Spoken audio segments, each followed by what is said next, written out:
আজকে আমি বানাচ্ছি কুন্দলির রেসিপি। এতে কিছুটা কুন্দলি দিয়ে ভালো করে পেস্ট করে নেব।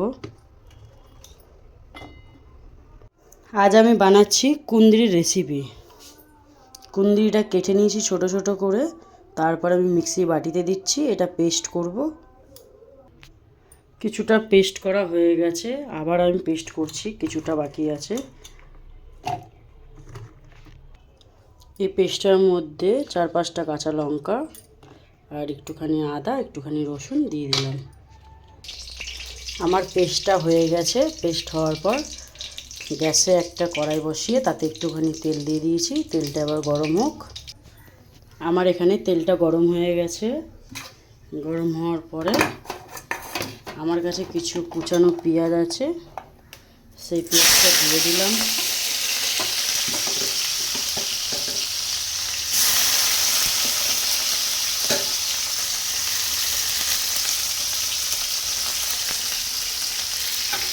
পেঁয়াজটা হালকা করে ভেজে নেব।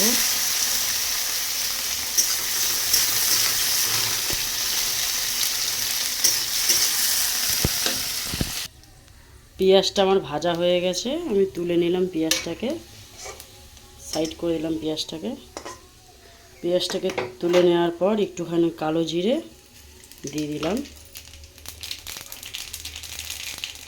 আর সাথে 4-5টা শুকনো লঙ্কাও দিয়ে দিলাম। দিয়ে দেওয়ার পর এটার সাথে এটা ভালো করে নেড়ে নিলাম।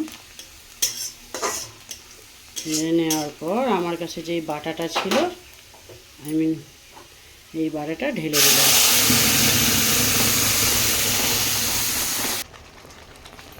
এটা একটুখানি ফুটিয়ে তেলে নেড়ে এতে একটুখানি নুন, লঙ্কার গুঁড়ো আর একটুখানি হলুদ দিয়ে দিলাম। এবার এটার সাথে সব কিছু দিয়ে পাইল করে নিলাম। এতে একটুখানি চিনি দিয়ে দিলাম। এবার একটু নাড়িয়ে নিলাম। এটা আবার ভালো করে শুকনো শুকনো হবে।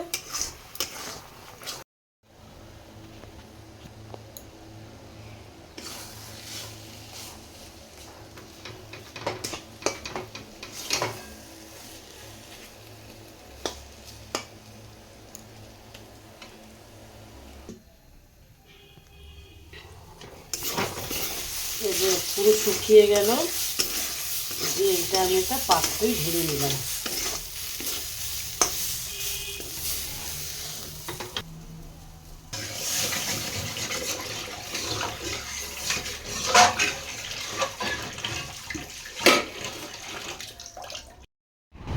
খুব সুন্দর হয়েছে, আপনারা বাড়িতে ট্রাই করতে পারেন।